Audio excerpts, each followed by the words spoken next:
La pluie s'abattait violemment sur la gare routière. Léa Moreau serrait les 20 € froissés dans la poche de son uniforme trempé, sentant le poids d'une journée qui ne semblait jamais vouloir s'achever. Ses pieds lui faisaient souffrir à l'intérieur de ses vieilles baskets. Ses mains tremblaient de fatigue, mais ce n'était qu'un bus de plus, un trajet de plus, et elle serait enfin chez elle. La file avançait lentement. Devant elle, une femme âgée, vêtue de guenilles et d'un châle déchiré sur les épaules, cherchait désespérément quelque chose dans son vieux sac. Ses doigts, tremblants, fouillaient le fond vide. « Rien. Je n'ai pas d'argent, monsieur. Je vous jure que quand j'arriverai à la maison, je... » « Poussez-vous, la vieille. Vous faites perdre leur temps à tout le monde. » Le receveur la repoussa avec mépris. « Pas d'argent, pas de titre de transport. C'est la règle. » L'aîné tituba. Les gens autour détournèrent le regard. Quelqu'un poussa un soupir impatient. Un autre jura à voix basse. Personne ne bougea. Personne n'en eut cure. Léa sentit une boule se former dans sa poitrine. Elle connaissait ce regard. Elle connaissait cette honte. C'était le même regard que sa mère quand elle manquait d'argent pour ses médicaments. La même humiliation qu'elle-même avait ressentie tant de fois. Attendez. La voix de Léa se voulut plus ferme qu'elle ne l'aurait cru. Tout le monde se retourna.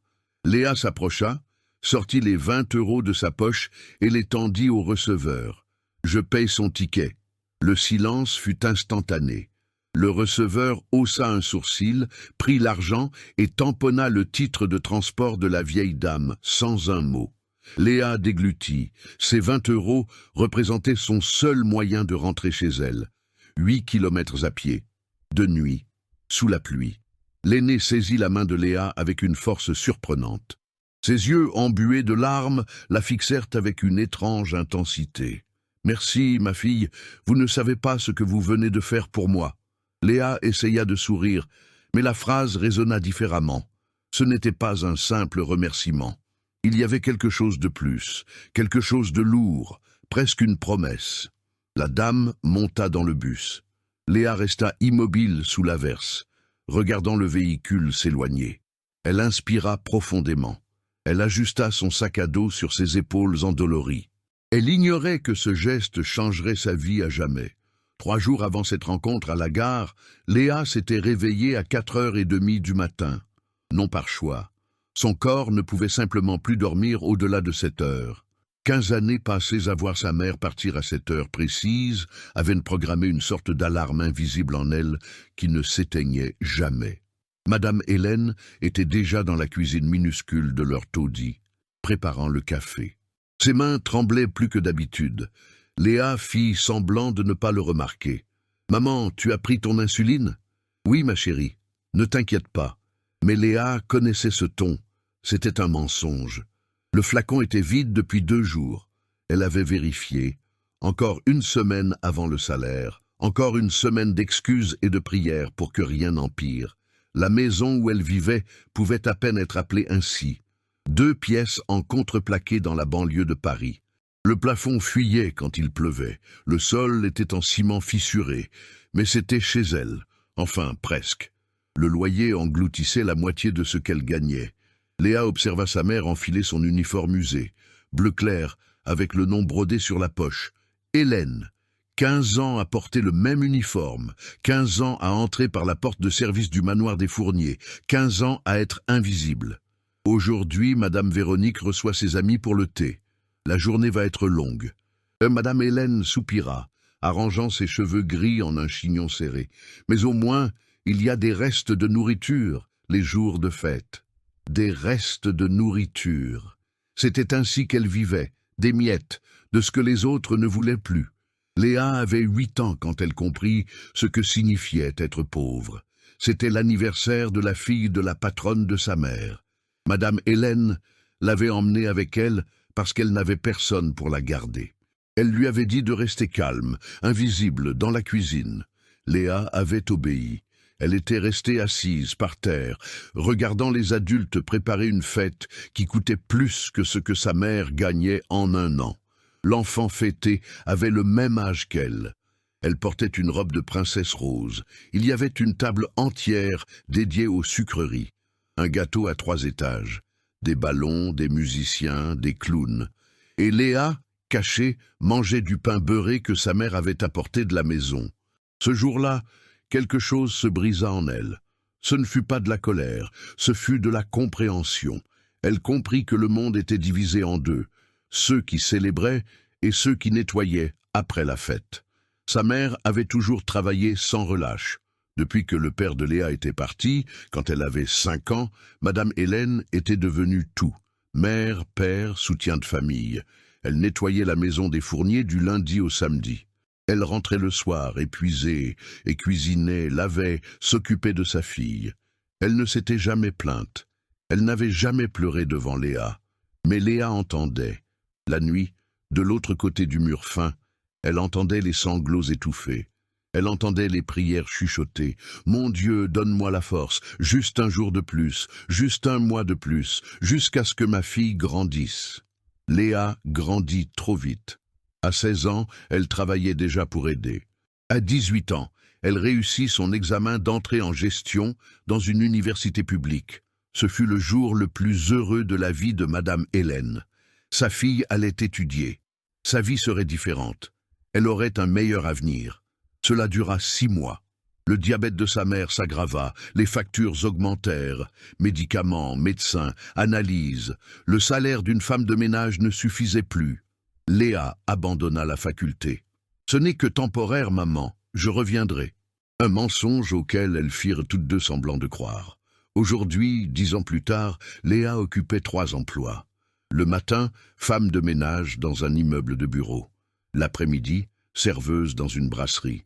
Le soir, livreuse à vélo pour une application. Elle dormait 4 heures par jour, elle mangeait un seul repas. Elle dépensait tout ce qu'elle gagnait pour maintenir sa mère en vie.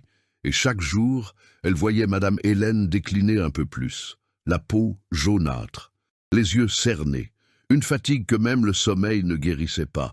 Mais sa mère ne s'arrêtait pas, elle ne pouvait pas. Les Fournier n'acceptaient aucune excuse. Véronique Fournier était le genre de femme que Léa avait appris à haïr en silence. Riche par héritage, non par effort, belle grâce à la chirurgie, non par nature, cruelle par plaisir, non par nécessité. Elle traitait Madame Hélène comme un objet inanimé. Elle criait pour un oui ou pour un non. Elle exigeait qu'elle travaille même malade. Elle déduisait de son salaire toute erreur, réelle ou imaginaire. Et le pire, elle tenait à l'humilier devant ses invités. « Hélène, vous ne savez même pas servir le thé correctement. Mon Dieu, où avez-vous appris à travailler? Hélène, ne touchez à rien. Vos mains sont toujours sales. Hélène, vous sentez mauvais. Prenez une douche avant de venir. » Léa fut témoin de l'une de ces scènes une fois. Elle avait 19 ans. Elle était venue chercher sa mère car celle-ci s'était sentie mal. Véronique l'accueillit avec un mépris total. « Ah, la petite fille, vous êtes pareilles toutes les deux, fragiles. Votre mère s'absente souvent. Si je n'avais pas besoin d'une employée d'urgence, je l'aurais renvoyée depuis longtemps. » Léa n'oublia jamais le regard de Madame Hélène à ce moment-là. Ce n'était pas de la honte, c'était de la résignation. L'acceptation que, pour survivre, il fallait avaler sa dignité chaque jour. Ce matin-là, avant de partir travailler, Léa serra sa mère un peu plus fort. « Appelle-moi si quoi que ce soit arrive, d'accord? Je sais, ma chérie, que Dieu te garde. » Léa ignorait que, dans quelques heures, tout allait commencer à changer. Elle ne savait pas qu'un geste simple, fait sans réfléchir, ouvrirait une porte dont elle ignorait l'existence. Mais pour l'instant, tout ce qu'elle savait, c'était survivre. Un jour de plus, une humiliation de plus acceptée, une autre facture payée, une nuit de plus sans dormir, jusqu'à ce que quelque chose finisse par craquer, et cela allait craquer. Une semaine s'était écoulée depuis cette nuit à la gare. Léa se souvenait à peine de l'aîné. La vie avait repris son rythme brutal. 3 emplois, 4 heures de sommeil, 0 espoir. C'était mardi, en milieu d'après-midi. Léa était à la brasserie, s'occupant d'un client irrité qui se plaignait de sa monnaie lorsque son téléphone vibra. Numéro inconnu. « Allô? Léa ?» La voix de l'autre côté tremblait. C'était une des collègues de sa mère. « Ta mère s'est évanouie ici, chez les Fournier. Elle est très pâle. Je crois que c'est grave. » Le monde de Léa s'écroula. « Vous avez appelé une ambulance ?» Madame Véronique a refusé. Elle a dit que si ta mère n'était pas capable de travailler, qu'elle rentre chez elle. Elle a dit qu'elle ne voulait pas de cirque ici. Léa raccrocha et partit en courant. Elle ne demanda même pas sa démission. Elle savait qu'elle serait probablement renvoyée. Cela n'avait plus d'importance. Rien n'importait plus que de rejoindre sa mère. Le manoir des Fourniers se trouvait à 40 minutes en bus. Léa courut jusqu'à l'arrêt, monta dans le premier bus, descendit avant l'arrêt et courut le reste du chemin. Son cœur battait si fort que cela lui faisait mal. Lorsqu'elle arriva au portail imposant du manoir, l'agent de sécurité la bloqua. « L'entrée de service est par derrière. Ma mère est souffrante. Laissez-moi entrer. »« Je ne peux pas. Ordre de la patronne. Mon Dieu, ma mère est en train de mourir. » Le cri de Léa résonna dans la rue calme et arborée. Quelques employés sortirent pour voir ce qui se passait. L'agent de sécurité hésita. Finalement, il prit sa radio. « Il y a une dame ici qui dit être la fille d'Hélène. » La réponse fut rapide et froide. « Dites-lui d'entrer par la cour de service. Et vite. Je ne veux pas de scandale. » Léa courut par derrière, traversa la zone de service, monta les escaliers réservés au personnel. Elle trouva sa mère assise sur le sol de la cuisine, adossée au mur, livide. Elle transpirait à grosses gouttes, ses mains tremblaient violemment. « Maman !» Léa s'agenouilla à côté d'elle. « Maman, regarde-moi !» Madame Hélène essaya de sourire. « Je vais bien, ma chérie. Juste un petit vertige. Tu ne vas pas bien du tout. On va à l'hôpital. »« Je ne peux pas, ma fille. Madame Véronique, je ne lui demande pas son avis. » La voix de Léa coupa le silence. Toutes les employées dans la cuisine se figèrent. Personne ne criait jamais dans cette maison. Encore moins avec la patronne à proximité. Et Véronique Fournier était juste là. Elle apparut dans l'embrasure de la porte de la cuisine, vêtue d'une robe blanche impeccable, tenant une coupe de vin. Elle regarda Léa avec un mépris total. « Qui pensez-vous être pour crier dans ma maison ?» Léa se leva lentement. Pour la première fois de sa vie, elle fit face à cette femme. « Je suis la fille d'Hélène Moreau, et j'emmène ma mère à l'hôpital maintenant. » Véronique eut un petit rire moqueur. « Votre mère simule, elle simule toujours quand elle veut un jour de congé. Vous êtes toutes pareilles, paresseuses, dramatiques. Elle a un diabète décompensé, elle a besoin d'un médecin. Elle a besoin de travailler. C'est pour ça que je la paie. » Quelque chose en Léa se brisa. Des années de colère refoulée, d'humiliation silencieuse, de voir sa mère traitée comme une moins que rien. Tout explosa d'un coup. « Vous ne payez rien de digne. 15 ans de travail et ma mère n'a même pas de mutuelle. Vous dépensez plus pour un sac à main que ce que vous lui versez en 1 an. » Le visage de Véronique se durcit. Elle fit un pas en avant et sa voix devint basse, venimeuse. « Écoutez-moi bien, petite miséreuse. Votre mère est remplaçable. Je peux la remplacer dès demain. Vous, les pauvres, vous êtes tous les mêmes. Vous croyez que le monde vous doit quelque chose. Il ne vous doit rien. Votre mère devrait me remercier d'avoir cet emploi. » Léa soutint le bras de sa mère, l'aidant à se lever. « Alors, restez sans employé. Ma mère démissionne. Maintenant. » Le silence qui suivit fut de mort. Madame Hélène regarda sa fille, paniquée. « Léa, non. Viens, maman. » Véronique laissa échapper un rire aigu, hystérique. « Démissionner? Vous croyez qu'elle trouvera un autre emploi à son âge? Malade? Je vais m'assurer personnellement que personne dans cette ville ne l'embauche. Vous allez mourir de faim. » Léa ne répondit pas. Elle se contenta de soutenir sa mère et se dirigea vers la porte. « Sortez d'ici et ne revenez jamais !» La voix de Véronique résonna contre les murs. « Vous n'êtes rien! Vous m'entendez? Rien !» Léa ne regarda pas en arrière. L'hôpital public était bondé. 6 heures d'attente. Léa resta aux côtés de sa mère tout le temps, lui tenant la main glacée, priant à voix basse. Lorsqu'elles furent enfin prises en charge, le médecin fut direct. Sa glycémie est au-dessus de 4 grammes. Un peu plus, et c'était le coma diabétique. Elle a besoin d'insuline, de médicaments continus, d'un suivi hebdomadaire. Il lui tendit une ordonnance. Léa regarda les noms. Elle calcula mentalement les prix. Près de 1 000 € rien que pour les médicaments, sans compter les consultations, les analyses. Elle n'avait pas cet argent, elle n'en aurait pas. Docteur, y a-t-il un programme social? Une aide quelconque? Oui, mais la liste d'attente est de 6 mois. Essayez l'assistance sociale, ils peuvent accélérer les choses. 6 mois. Sa mère n'avait pas 6 mois. Quand elles rentrèrent, il faisait déjà nuit. Madame Hélène alla directement se coucher. Léa resta assise dans la cuisine, fixant l'ordonnance, faisant des comptes qui ne s'équilibrèrent jamais, réfléchissant à la manière d'obtenir de l'argent. À qui demander un prêt? Comment survivre? C'est là qu'elle vit l'enveloppe blanche glisser sous la porte. Cela l'étonna. Personne ne laissait jamais rien à leur porte. Elle se leva, prit l'enveloppe, papier coûteux, épais, sans nom, sans expéditeur. Elle ouvrit lentement. À l'intérieur, une carte élégante, brodée en doré. Une adresse dans le centre-ville, et une phrase écrite à la main avec une calligraphie parfaite. « Vous m'avez sauvé, c'est maintenant mon tour. » Léa retourna la carte. Rien de plus, juste cela. Et elle se souvint. La vieille dame, le bus, le regard étrange. « Vous ne savez pas ce que vous venez de faire pour moi. » Les mains de Léa tremblèrent. Qu'était-ce que cela? Qui était cette femme? Et pourquoi, justement maintenant, au pire moment de sa vie, cette carte apparaissait-elle? Elle regarda l'adresse.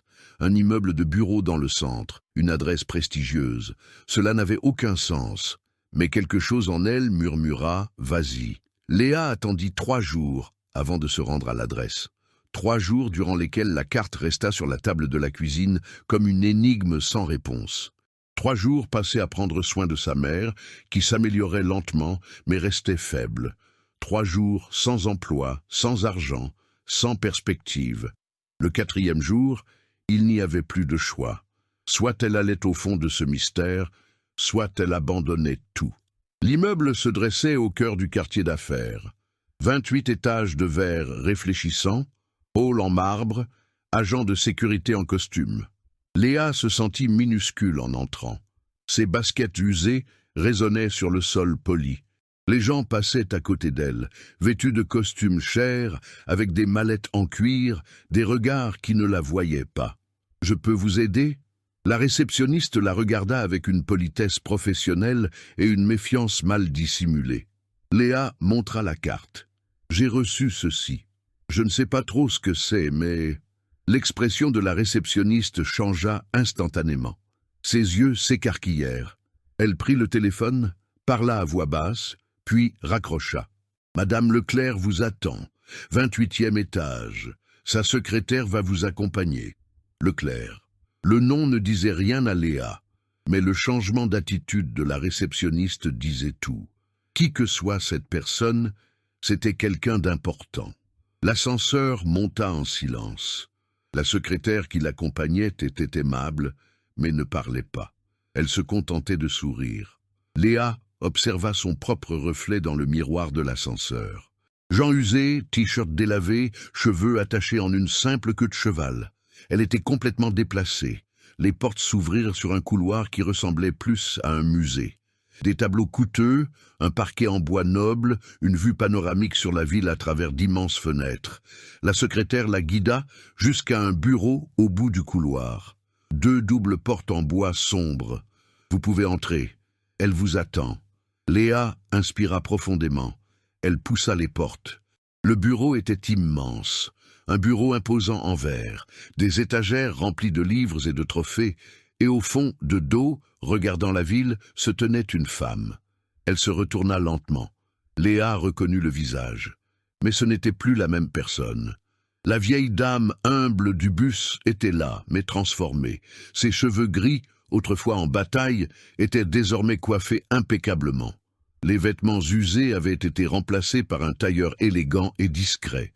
Sa posture était droite, puissante, les yeux étaient les mêmes, mais ils brillaient différemment. Léa Moreau. La voix était douce mais ferme.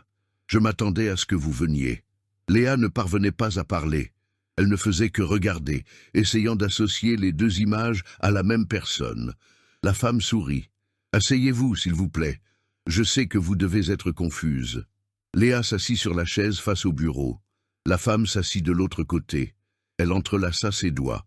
Elle regarda Léa avec une intensité qui désarmait toute tentative de défense. « Mon nom est Élise Leclerc. Je suis fondatrice et PDG du groupe Leclerc. Hôtel, immobilier, investissement. Un empire que j'ai construit seul, à partir de rien, en 40 ans. » Elle fit une pause. Et ce jour-là, à la gare routière, je mettais quelque chose à l'épreuve. À l'épreuve? La voix de Léa était faible. L'humanité. Élise se leva, marcha jusqu'à la fenêtre. « Savez-vous combien de personnes sont passées devant moi dans cette gare? 63, j'ai compté. 63 personnes ont vu une vieille femme se faire humilier, sans argent, ayant besoin d'aide. Savez-vous combien se sont arrêtés? » Léa ne répondit pas. « Une. Vous. » Le silence qui suivit fut pesant. Élise se rassit. Elle regarda Léa droit dans les yeux. « Vous avez payé mon ticket avec votre dernier argent. Vous saviez que vous auriez à rentrer à pied. Vous saviez que vous alliez vous mettre dans l'embarras. Et pourtant, vous avez payé. Pourquoi ?»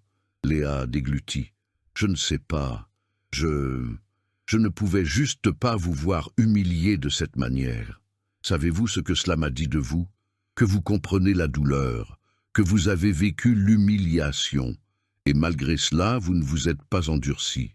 Vous n'êtes pas devenu amer. » Élise sourit, mais il y avait de la tristesse dans son sourire. C'est rare.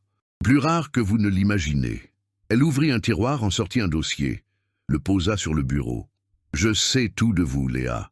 Fille de femme de ménage, 3 emplois, mère malade, faculté abandonnée, toute votre vie dédiée à la survie. » Élise ouvrit le dossier. À l'intérieur, des photos, des documents, des registres. « J'ai fait enquêter. Ne vous offusquez pas. J'ai besoin de savoir à qui j'ai affaire. » Léa sentit un frisson. Quelqu'un avait enquêté sur sa vie. Quelqu'un savait tout. Mais pourquoi? Ce fut tout ce qu'elle put demander. Élise referma le dossier, se leva à nouveau. Cette fois, elle marcha vers Léa. Elle se tint à ses côtés, regardant la ville. « Parce que j'ai été vous. » La phrase résonna. Léa leva les yeux vers cette femme puissante, riche, accomplie. « Il y a 45 ans, j'étais femme de ménage. Je nettoyais des maisons, je lavais le linge, je mangeais les restes, je dormais dans des petites chambres sans fenêtres. J'ai été humiliée de toutes les manières possibles. » La voix d'Élise était calme, mais on y décelait une ancienne douleur. Et un jour, quelqu'un m'a aidé. Quelqu'un qui ne me connaissait pas, qui n'avait aucune raison de le faire, m'a donné une chance. Et j'ai promis que, si un jour j'avais le pouvoir, je ferais de même. Léa sentit ses yeux picoter. « Je vous offre un emploi, Léa. Assistante personnelle. Salaire de 12 000 € par mois, assurance maladie complète pour vous et votre mère, ticket restaurant, transport. » Élise fit une pause. « Et après 6 mois, si vous prouvez que vous êtes capable, je vous promeux directrice de l'un de mes hôtels. 20 000 € par mois. » Le monde de Léa s'arrêta. 12 000 €. C'était plus que ce qu'elle gagnait avec ses 3 emplois réunis. C'était assez d'argent pour prendre soin de sa mère, pour payer les médicaments, pour reprendre ses études. Pourquoi moi? Léa parvint à peine à prononcer les mots. Parce que vous m'avez rappelé pourquoi j'ai tout commencé. Élise la regarda avec un mélange de tristesse et d'espoir. Parce que je vois en vous la personne que j'étais. Et je veux vous donner ce que l'on m'a donné. Une chance. Léa pleura. Elle ne put se retenir. Des années de douleur, de fatigue, de désespoir s'échappèrent d'un seul coup. Élise posa une main sur son épaule. Elle ne dit rien. Elle resta simplement là. Lorsque Léa se calma enfin, Élise revint derrière son bureau. Son expression changea.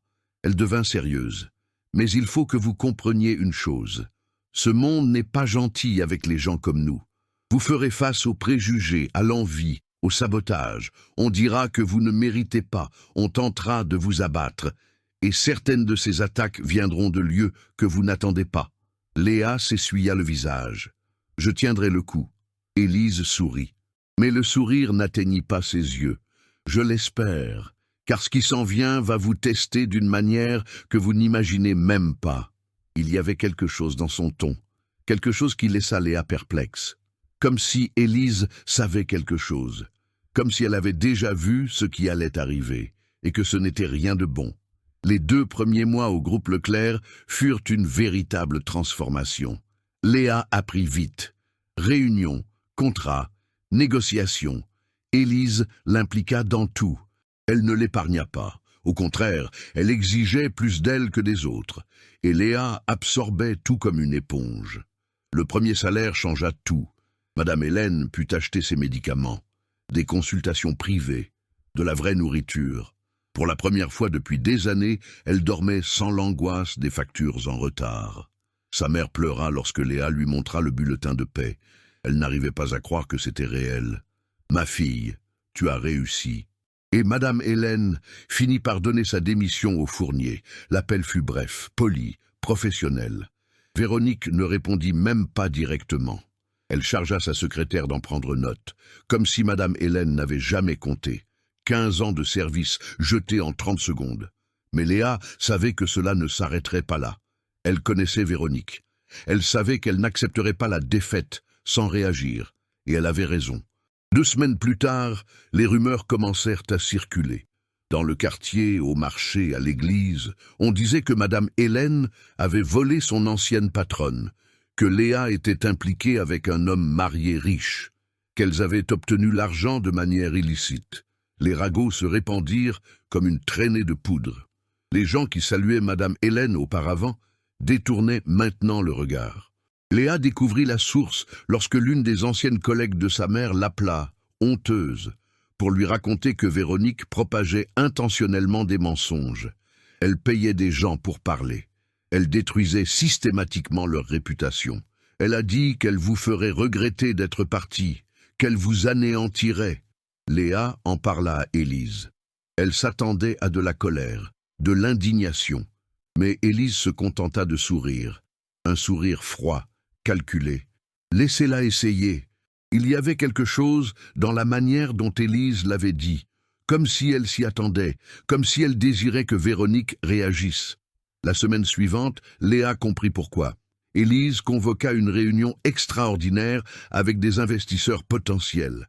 Une rencontre importante pour finaliser une expansion du groupe. Léa était en train d'organiser les documents quand elle vit la liste des invités.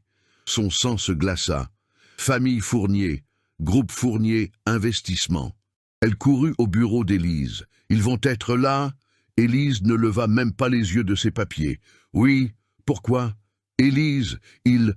Véronique est mon ancienne patronne, celle qui... Je sais qui elle est. » Élise regarda maintenant Léa, et il y avait quelque chose de troublant dans son regard. « Je le sais très bien. » Léa allait demander ce que cela signifiait, mais il n'y eut pas le temps. La réunion commencerait dans 1 heure. La salle de conférence était impeccable. 20 chaises autour d'une table ovale. Projecteurs, documents, café.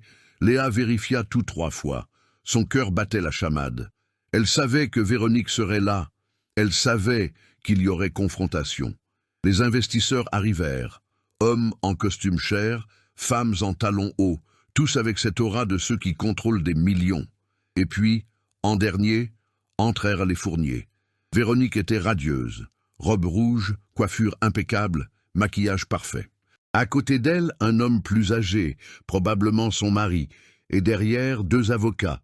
Véronique balaya la salle du regard. Quand elle vit Léa, elle s'arrêta. Son expression changea, surprise. Puis, mépris absolu. « Tiens, tiens, la fille de la femme de ménage. » Le silence dans la salle fut immédiat. Tout le monde regarda.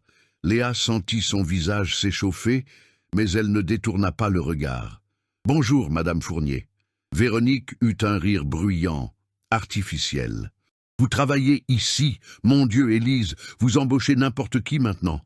Vous savez que sa mère était ma femme de ménage, n'est-ce pas, et que j'ai dû la renvoyer pour vol. » Le mensonge sortit si naturellement qu'il semblait vrai.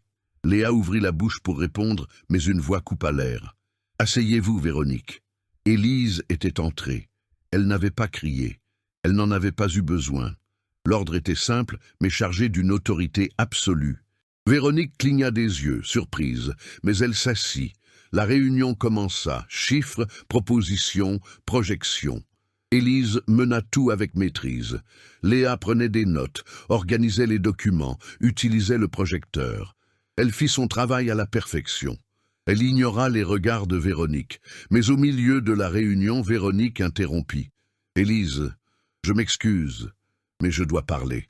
Êtes-vous certaine de vouloir une personne comme elle dans votre équipe?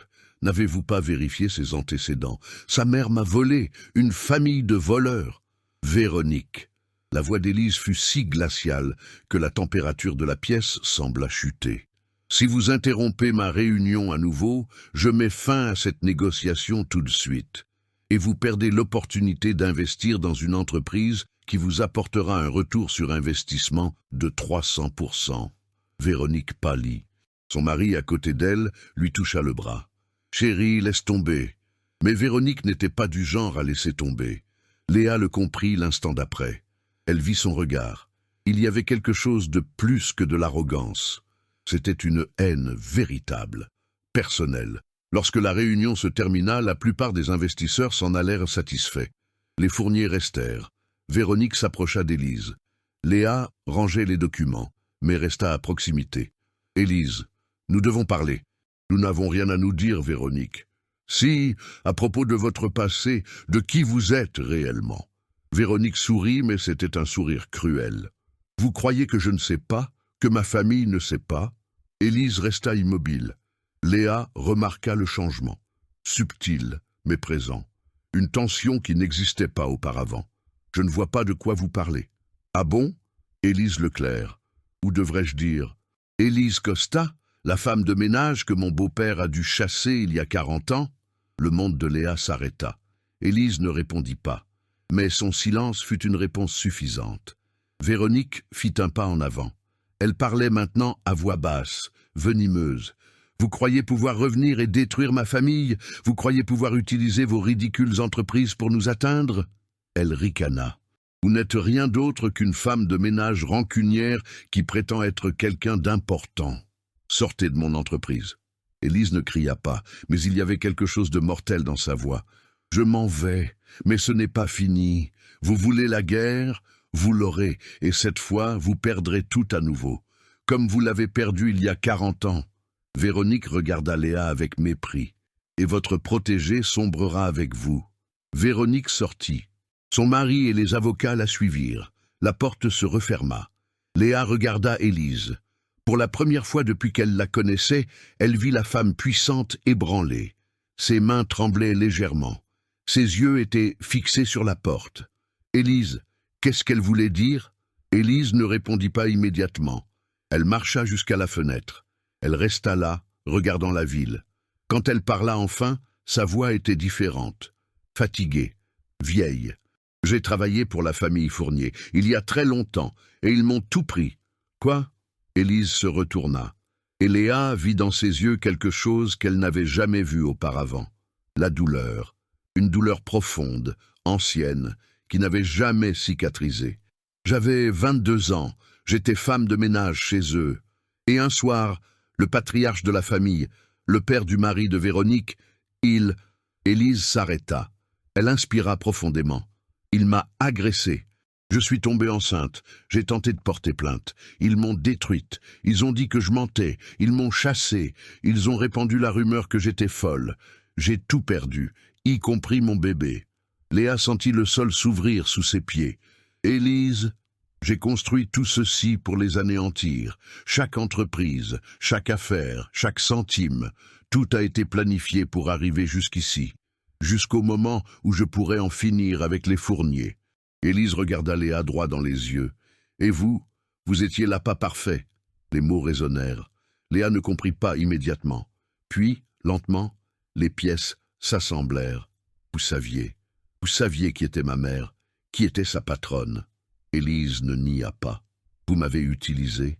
Je vous ai donné une opportunité. J'ai donné une vie meilleure à vous et à votre mère. Mais oui, je savais tout. Élise fit une pause. Et maintenant, ils vont s'en prendre à vous. Ils vont vous détruire pour m'atteindre. Léa eut la nausée, tout. Tout avait été manipulation, le bus, la carte, l'emploi. Tout était planifié. Je suis désolé, Léa, vraiment, mais c'est plus grand que vous. plus grand que moi. C'est une dette de 40 ans. Léa recula d'un pas, puis d'un autre. Elle regarda Élise comme si elle la voyait pour la première fois. Vous m'avez mise au milieu d'une guerre, sans m'avertir, sans me donner le choix. Je sais. Ils vont s'en prendre à ma mère, ils vont nous détruire. Élise ne répondit pas. Elle n'en avait pas besoin. Toutes deux savaient que c'était la vérité. Léa sentit tout s'effondrer. L'espoir, la gratitude, la confiance. Tout était faux. Tout faisait partie d'un jeu de vengeance dont elle ignorait l'existence. Et maintenant, elle était au milieu des tirs croisés. Les fourniers ne perdirent pas de temps. 3 jours après la réunion, Léa se réveilla avec 27 appels manqués. Des messages de personnes qu'elle ne connaissait même pas, des insultes, des menaces. Son numéro avait fuité. Il était sur des groupes, des réseaux sociaux, des forums, avec des photos d'elle, et des mensonges. Tellement de mensonges. On disait qu'elle était l'amante d'hommes d'affaires mariés, qu'elle avait réussi en vendant son corps, qu'elle avait tout organisé pour extorquer Élise Leclerc. Il y avait même de fausses photos, des montages grossiers qui circulaient sur Internet. Léa essaya de dénoncer. Mais pour chaque profil qu'elle faisait fermer, 10 nouveaux surgissaient. C'était une machine, orchestrée, professionnelle. Le 2e jour, sa mère se rendit au marché et revint en pleurs. Les voisines l'avaient chassée. Elles lui avaient crié dans la rue, l'avaient traitée de mère de prostituée. Madame Hélène rentra en tremblant, le visage mouillé de larmes et de honte. « Ma fille, qu'est-ce qui se passe ?» Léa n'arrivait pas à expliquer. Comment expliquer qu'elle avait été utilisée comme un pion dans une guerre qui n'était pas la sienne? Comment dire que tout, absolument tout, avait été un mensonge depuis le début? Le 3e jour, Léa arriva au travail et fut bloquée à la réception. « Mademoiselle Moreau, vous ne pouvez pas entrer. »« Comment ça? Je travaille ici. » L'agent de sécurité détourna le regard, gêné. « Ordre supérieur. Vous avez été licenciée. » Léa monta quand même. Elle força le passage. Elle atteignit le 28e étage. La secrétaire d'Élise tenta de l'arrêter, mais elle passa droit. Elle entra dans le bureau sans frapper. Élise était au téléphone. Elle raccrocha en voyant Léa. « Vous m'avez renvoyé? Je n'ai pas eu le choix. »« Vous n'avez pas eu le choix ?» La voix de Léa sortit dans un cri qu'elle ne reconnut pas comme le sien. « Vous m'avez mise là-dedans. Vous m'avez utilisée. Et maintenant, vous m'abandonnez ?» Élise se leva. Pour la première fois, elle parut vieille, fatiguée, vaincue. Les fourniers poursuivent l'entreprise en justice. Diffamation, harcèlement moral, conspiration. Ils vous utilisent comme preuve. Ils disent que je vous ai embauché pour les saboter. Si vous restez ici, ils gagneront. Ils détruiront tout ce que j'ai construit. Et moi, qu'est-ce que je deviens? Je vais vous indemniser. 6 mois de salaire. C'est le maximum que je puisse faire sans soulever plus de soupçons.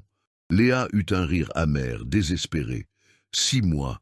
Vous croyez que 6 mois vont réparer ce que vous avez fait? Mon nom est bafoué. Ma mère est humiliée dans la rue. Ma vie est finie. Léa. Non, vous n'avez pas le droit de prononcer mon nom. Léa sentit les larmes, mais ne les retint pas. J'ai cru en vous.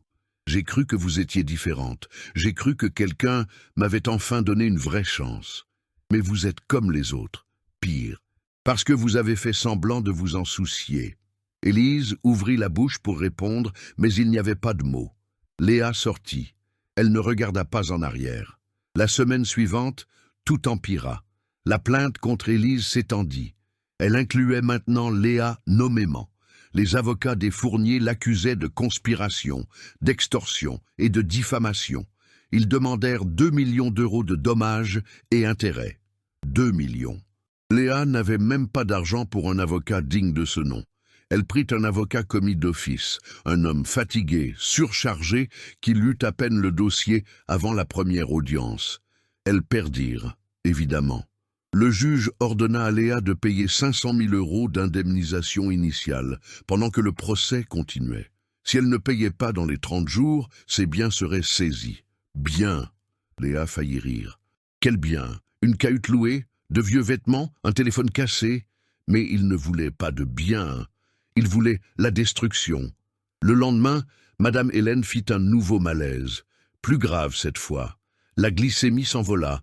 Léa l'emmena à l'hôpital, public, bondé comme toujours, mais maintenant sans argent pour les médicaments privés, sans assurance, sans rien. « Maman, tiens bon, s'il te plaît, tiens bon. » Madame Hélène serra la main de sa fille. Ses doigts étaient glacés. « Ma fille, laisse tomber cette lutte. Partons, allons dans une autre ville, recommence. »« Maman, ces gens sont trop puissants. Ils vont nous tuer. Et je ne supporte plus de te voir souffrir. » Léa regarda sa mère. Elle vit ce que les derniers mois avaient fait d'elle, le visage plus mince, les yeux cernés, la fatigue qu'aucun remède ne guérissait, et elle réalisa, elle avait aussi détruit la vie de sa mère. Tout ce qu'elle avait fait, tous ses choix, les avaient ramenés au même point de départ, sauf que maintenant, c'était pire, parce qu'elles avaient goûté à quelque chose de meilleur, et cela rendait la chute encore plus douloureuse. Cette nuit-là, seule dans la cahute, Léa regarda sa propre vie, sans emploi, sans argent, sans réputation, avec une dette impayable, sa mère malade, un avenir qui n'existait plus. Elle pensa à abandonner, vraiment, pas seulement quitter la ville, tout abandonner. Elle regarda le flacon vide du médicament de sa mère. Ce serait si facile, si simple, mettre fin à la douleur d'un seul coup. Mais ensuite, elle regarda la pièce où dormait Madame Hélène. Elle entendit sa respiration lourde et irrégulière, et pensa, si elle abandonnait, qui prendrait soin de sa mère? Léa appuya sa tête contre le mur froid et pleura. Elle pleura comme elle n'avait pas pleuré depuis l'enfance. Elle pleura pour l'injustice, pour la manipulation, pour la vie qui n'avait jamais eu la chance d'être différente. Elle était sur le point de s'endormir, épuisée par tant de larmes, lorsque son téléphone vibra. Numéro inconnu. Elle faillit ne pas répondre, mais quelque chose la poussa à appuyer sur le bouton vert. « Allô ?» La voix de l'autre côté était féminine, jeune, nerveuse. « Léa Moreau? Qui est-ce? Je m'appelle Julie. Je travaille au cabinet d'avocat des Fournier. » La jeune femme fit une pause. « Et je sais quelque chose qui pourrait tout changer. Mais je dois vous rencontrer. Aujourd'hui. Maintenant. » Léa se redressa. Son cœur s'emballa. « De quoi parlez-vous? Je ne peux pas en parler par téléphone. Ils surveillent tout. Mais j'ai des preuves. De vraies preuves de ce qu'ils ont fait. Avec vous, avec Élise, et avec d'autres personnes. » La voix trembla. « Si vous voulez vous battre, je peux vous aider. Mais vous devez me faire confiance. » Léa ferma les yeux. Confiance. Ce mot avait perdu tout son sens, mais que lui restait-il à perdre? Le rendez-vous fut fixé dans un endroit improbable, un café ouvert 24h24 en périphérie, loin du centre, loin de tout lieu que les Fourniers auraient pu surveiller. Léa arriva à 2h du matin. Julie était déjà là. Jeune, pas plus de 25 ans, nerveuse, regardant partout autour d'elle. « Vous êtes venue seule ?» demanda Julie, avant même que Léa ne s'assoie. « Oui. Qui d'autre serait venu ?» Julie glissa un sac à dos sous la table. « Tout est là-dedans, mais vous devez agir vite. Quand ils découvriront que c'est moi, ils me détruiront aussi. » Léa prit le sac, l'ouvrit lentement. À l'intérieur, des dossiers, des dizaines, des documents, des photos, des clés USB. Qu'est-ce que c'est? La vérité. Julie inspira profondément. Je travaille au cabinet depuis 3 ans. Archives, organisation de vieux dossiers. Personne ne fait attention à moi. Et c'est pour ça que j'ai découvert ça. Elle pointa l'un des dossiers. Ouvrez celui-ci. Léa l'ouvrit. À l'intérieur, des documents jaunis, datant de 40 ans. Des litiges de travail, tous classés, tous contre la famille Fournier. 12 femmes, toutes accusées de harcèlement, d'abus, de violence. Tout a été étouffé, argent, menaces, chantage. Les femmes ont disparu. Certaines sont mortes dans des circonstances étranges. D'autres ont simplement disparu. Julie pointa un nom précis, y compris elle. Léa lut le nom, Élise Costa. Le dossier datait de 1985. Élise accusait le patriarche de la famille Fournier, Gérard Fournier, de viol. Elle réclamait réparation, justice. Le dossier avait été classé 3 mois plus tard. Motif? Désistement de la plaignante par manque de preuves. Mais il y avait quelque chose d'annexé. Une photo. Léa l'a pris avec des mains tremblantes. C'était Élise. Jeune, mince, le visage marqué par des ecchymoses, tenant son ventre, enceinte. « Elle ne sait pas désister », dit Julie à voix basse. « Ils l'ont menacée, et quand elle a insisté, ils l'ont forcée à perdre le bébé. Il y a un rapport médical ici. Elle a été battue et a perdu l'enfant à 7 mois de grossesse. » Léa eut la nausée. Elle regarda les documents, les photos, l'évidence d'une cruauté qu'elle ne pouvait même pas concevoir. « Pourquoi me montrez-vous ça ? Parce que ce n'est pas arrivé qu'à elle. » Julie ouvrit un autre dossier. « Regardez ça. D'autres dossiers, plus récents, des 10 dernières années, des employés du groupe Fournier, fraude fiscale, blanchiment d'argent, trucage d'appels d'offres publiques, corruption de fonctionnaires. Tout était documenté, tout était prouvé. Ils ont un système, ils utilisent des sociétés écrans, des comptes offshore, des prête-noms. Ils ont construit leur empire sur le crime. Et quiconque tente de les dénoncer, ils le détruisent. » Julie regarda Léa droit dans les yeux. « Comme ils sont en train de faire avec vous. Pourquoi risquez-vous tout pour m'aider ?» Julie hésita, puis sortit une photo de son sac à main. Elle la montra à Léa. C'était une femme plus âgée, souriante, à côté d'une enfant. L'enfant était Julie. « Ma mère, elle a travaillé pour les Fourniers, il y a 15 ans. Elle a été licenciée après avoir découvert des irrégularités. Ils l'ont poursuivie, diffamée, détruite. Elle s'est suicidée quand j'avais 12 ans. Elle n'a pas supporté la pression, la honte, l'humiliation. » La voix de Julie trembla. « J'ai juré qu'un jour, je les ferais payer. Et quand j'ai vu ce qu'ils vous faisaient, j'ai su que c'était le moment. » Léa serra Julie dans ses bras. Deux inconnus, unis par la même douleur, par la même injustice. Qu'est-ce que je fais avec ça? Donnez-le aux médias, aux procureurs, à qui vous pouvez. Mais faites vite. Dans 48 heures, ils vont réaliser que les archives ont disparu. Léa sortit du café avec le sac lourd sur ses épaules. Mais pour la première fois depuis des semaines, elle ne se sentait pas vaincue. Elle ressentait de la colère, de la bonne colère, celle qui fait agir, celle qui transforme. Elle rentra chez elle, étala tout sur la table.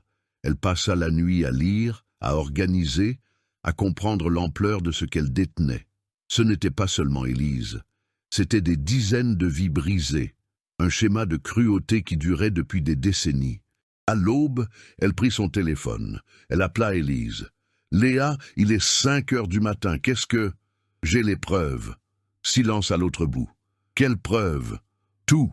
Le dossier de 1985, le rapport médical, les 12 femmes, les crimes financiers, tout. » Léa fit une pause. « Vous n'étiez pas seule. Ils l'ont fait à d'autres. Et ils continuent encore aujourd'hui. » Élise ne répondit pas immédiatement. Quand elle parla, sa voix était différente, cassée. « Oh, comment avez-vous réussi ? Peu importe. Ce qui importe, c'est ce que nous allons faire maintenant. Léa, si vous exposez ça, ils vont riposter de toute leur force. Ils vont vous détruire d'une manière que… Ils m'ont déjà détruite.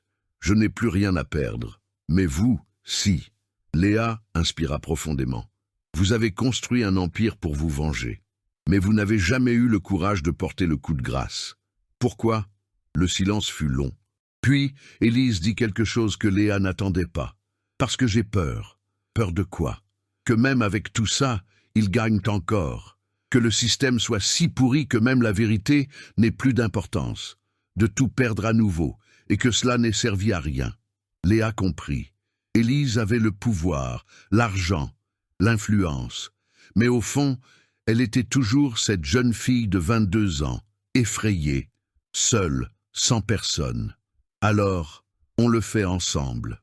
Vous n'êtes pas seule cette fois, et moi non plus. Le lendemain, Léa et Élise se rencontrèrent. Elles passèrent des heures à tout examiner, à planifier. Élise passa des appels. Elle contacta des journalistes d'investigation, des procureurs en qui elle avait confiance, des avocats spécialisés dans les crimes d'entreprise, et ensuite, elles mirent au point le plan. Dans 3 jours, elles tiendraient une conférence de presse publique. Elles exposeraient tout, mais pas seulement les documents. Élise raconterait son histoire, Les autres victimes que Julie avait retrouvées parleraient aussi. Il serait impossible d'étouffer l'affaire. Trop vaste, trop public. Les Fournier le découvriraient et tenteraient d'intervenir. Mais s'ils le faisaient, cela ne ferait que confirmer leur culpabilité. C'était risqué, mortel peut-être. Mais c'était la seule chance. La veille de la conférence, Élise appela Léa pour une dernière conversation. Elles étaient dans le bureau vide, toutes les deux, regardant la ville par l'immense fenêtre. « Je vous dois des excuses. Vous m'en devez plusieurs, » dit Léa, mais sans colère. « Je vous ai utilisé. J'ai vu en vous une opportunité et j'en ai profité. Mais en cours de route, quelque chose a changé. » Élise regarda Léa. « Vous m'avez rappelé pourquoi j'ai commencé tout ça. Ce n'était pas seulement la vengeance, c'était la justice. Et j'avais oublié la différence. » « Ah, quelle est la différence? La vengeance, c'est pour vous. La justice, c'est pour tout le monde. » Élise sourit, fatiguée. « Merci de me l'avoir rappelé. » Léa hocha la tête. « Demain, on en finit avec eux. Demain, on essaie. » Mais Léa savait, au fond d'elle, que ce n'était pas un essai. C'était une certitude. Car pour la première fois, elles ne luttaient pas seules. Elles avaient les voix de toutes les femmes que les Fournier avaient tenté de faire taire.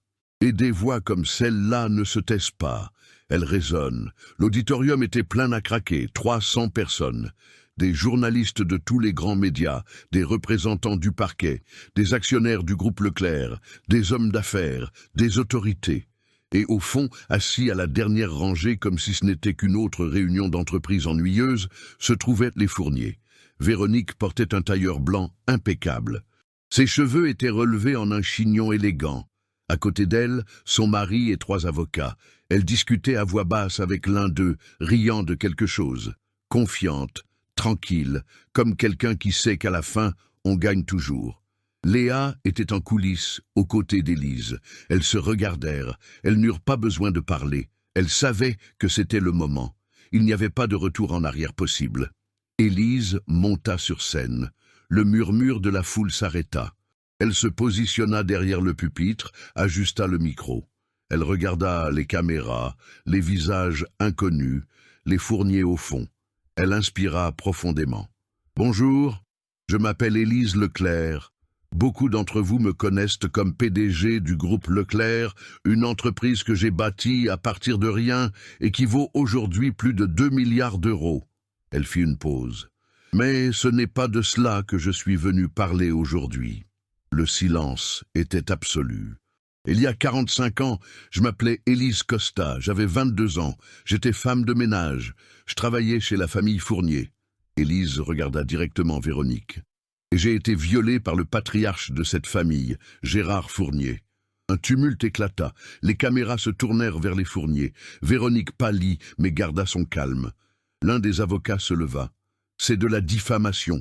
Nous ne permettrons pas que... » « Asseyez-vous. » La voix d'Élise coupa l'air comme une lame. L'avocat, surpris par l'autorité absolue, s'assit. Élise continua. « Je suis tombée enceinte. J'ai tenté de porter plainte. J'ai été menacée, traitée de menteuse, chassée. Et lorsque j'ai insisté, j'ai été battue jusqu'à perdre mon bébé à 7 mois de grossesse. » Sa voix trembla, mais elle ne s'arrêta pas. « J'ai tout perdu. Ma dignité, mon enfant, ma vie. Et pendant 40 ans, j'ai vécu avec cette douleur. J'ai construit un empire sur cette colère. J'ai planifié ma vengeance. » Elle regarda la salle. « Mais aujourd'hui, je ne suis pas là pour la vengeance. Je suis là pour la justice, parce que j'ai découvert que je n'étais pas la seule. J'étais juste une parmi d'autres. » Léa monta sur scène. Elle portait une boîte de documents. Elle la posa sur la table à côté d'Élise. Elle connecta une clé USB à l'ordinateur. L'écran derrière la scène s'alluma. La première image était un vieux dossier judiciaire. Le nom, Élise Costa. L'accusation, viol. Le résultat, classé sans suite. « Ceci est mon dossier, » dit Élise. « Classé pour manque de preuves. Mais les preuves existaient. Elles ont été détruites, achetées, cachées. » Léa cliqua. L'image suivante était un rapport médical.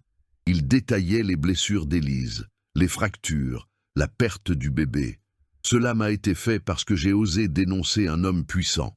Plus de clics, plus de dossiers, plus de noms.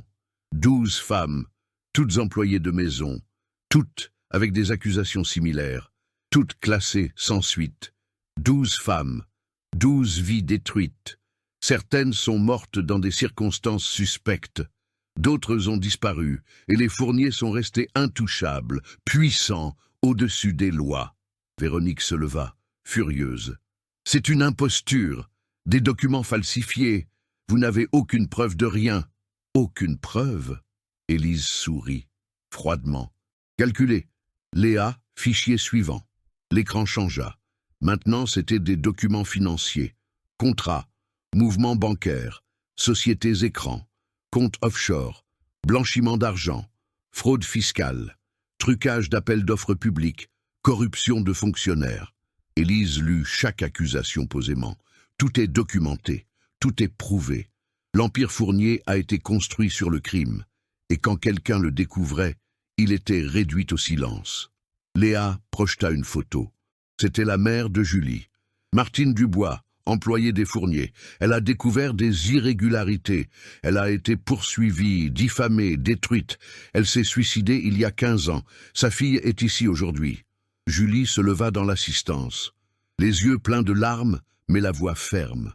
Ils ont tué ma mère, pas physiquement, mais ils l'ont tuée, et j'ai les preuves de tout ce qu'elle avait découvert. L'un des procureurs présents leva la main. Ces preuves ont-elles été remises au parquet? Oui, confirma Élise, hier soir, la totalité. Et il y a plus. L'écran changea encore. Des fichiers audio, des conversations enregistrées, Véronique négociant des pots de vin, son mari menaçant des témoins, des avocats expliquant comment détruire des preuves. L'auditorium explosa.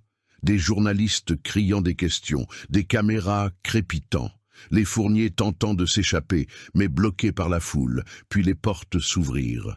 La police judiciaire, 10 agents, mandat d'arrêt en main.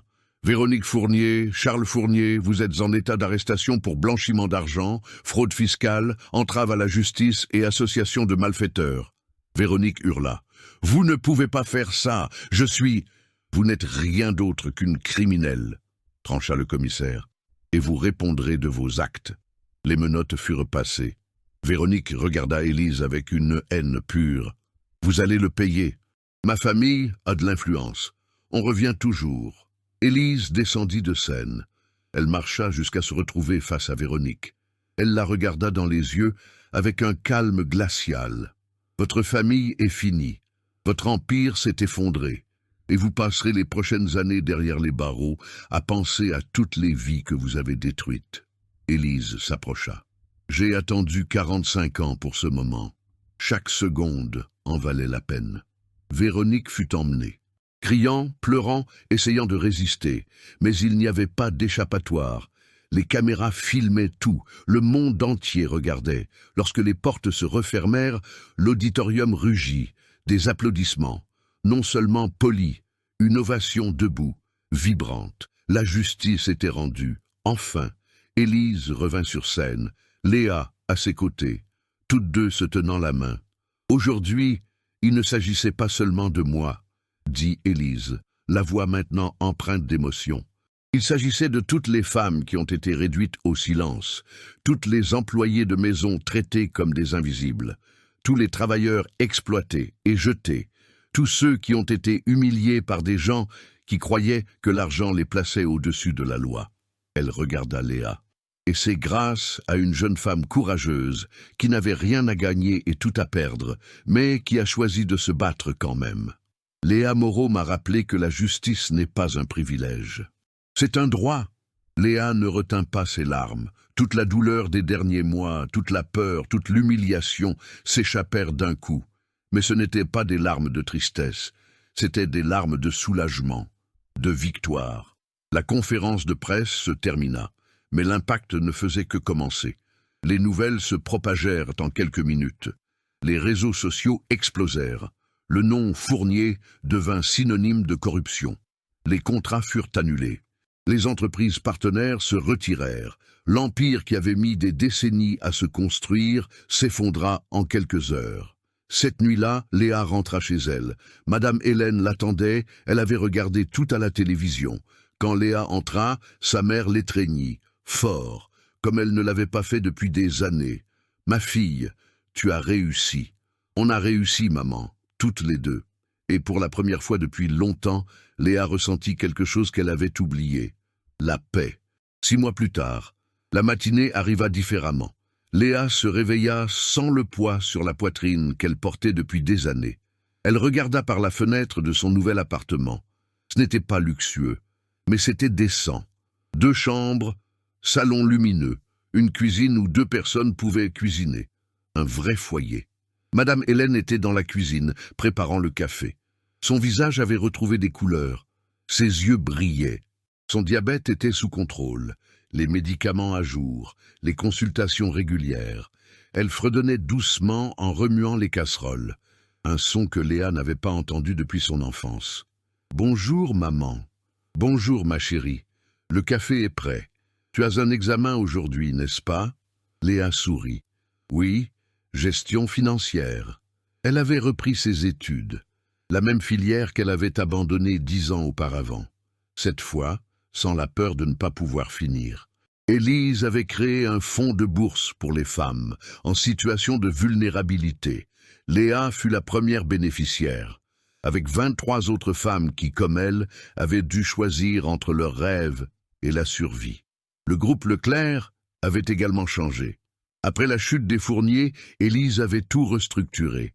Elle avait créé des programmes de formation, embauché d'anciennes employées de maison à des postes de direction, mis en œuvre des politiques de transparence.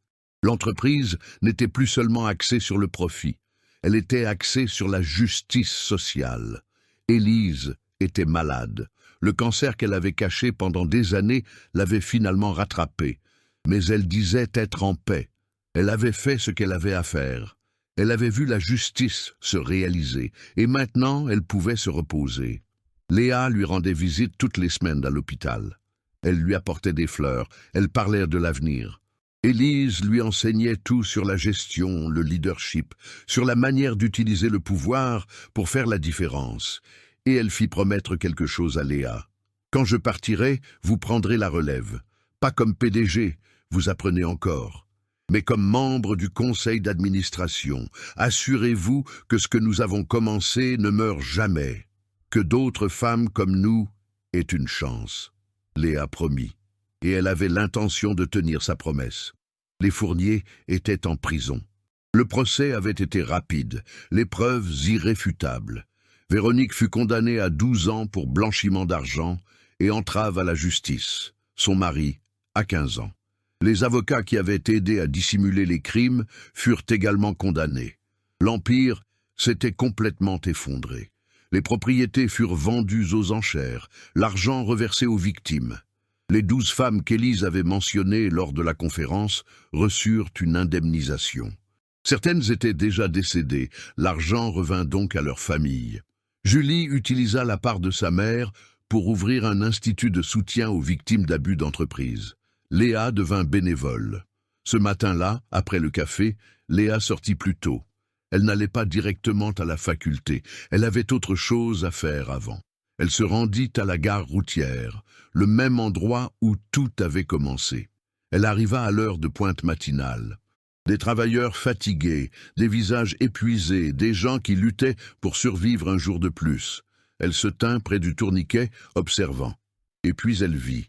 Une jeune femme, pas plus de 20 ans, en uniforme, cherchant désespérément de l'argent dans son sac. Elle n'en avait pas. Le receveur la poussa. Pas d'argent, pas de ticket. Les gens autour détournèrent le regard. Personne ne bougea. La scène était douloureusement familière. Léa s'approcha. Elle sortit sa carte de sa poche, la passa au tourniquet pour la jeune femme. « Vous pouvez passer. » La jeune femme la regarda, surprise, les yeux se remplissant de larmes. « Merci beaucoup. Je ne sais pas comment vous remercier. Je vous le rendrai, je le jure. Il n'est pas nécessaire de me le rendre. » Léa sourit. « Faites simplement la même chose pour quelqu'un d'autre quand vous en aurez l'occasion. » La jeune femme acquiesça, encore sous le choc, et monta dans le bus. Léa resta là, regardant le véhicule s'éloigner. Et elle ressentit quelque chose d'étrange. Ce n'était pas un déjà-vu, c'était de la compréhension. Tout avait un sens maintenant. La vieille dame dans le bus, la carte mystérieuse, l'emploi, la guerre, la victoire. Ce n'était pas un hasard. C'était une chaîne de bonté qui se multipliait. Élise l'avait aidée parce que quelqu'un avait aidé Élise des décennies auparavant. Et maintenant, Léa aidait quelqu'un d'autre, qui un jour en aiderait un autre, et un autre. C'était ainsi que le monde changeait, pas d'un coup, mais geste par geste, personne par personne, choix par choix. Léa leva les yeux vers le ciel. Le soleil se levait entre les immeubles, projetant une lumière dorée sur la ville grise. Et pour la première fois depuis longtemps, elle ne vit pas seulement une lutte. Elle vit une possibilité. Elle prit son téléphone. Elle avait un message d'Élise. « Merci pour tout, Léa. Vous m'avez sauvée dans ce bus. Mais plus que cela, vous m'avez rappelé pourquoi il valait la peine de se battre. Prenez bien soin de notre héritage. Et n'oubliez jamais, la gentillesse n'est pas une faiblesse, c'est la force la plus puissante qui existe. » Léa rangea son téléphone, inspira profondément et se dirigea vers la faculté. Elle ne fuyait plus sa vie. Elle était en train d'en construire une, et pas seulement pour elle, mais pour toutes les femmes qui viendraient après elle. Parce qu'au fond, peu importait la puissance des ennemis, peu importait à quel point la lutte semblait impossible. Quand les gens choisissaient la bonté, choisissaient la justice, choisissaient de se soutenir mutuellement, rien n'était impossible. Et tout commençait par un geste simple. Un ticket de bus, 20 €, un acte d'humanité quand le monde demandait l'indifférence. Parfois, sauver quelqu'un, c'est aussi se sauver soi-même. Et la plus grande révolution commence par le plus petit acte de gentillesse.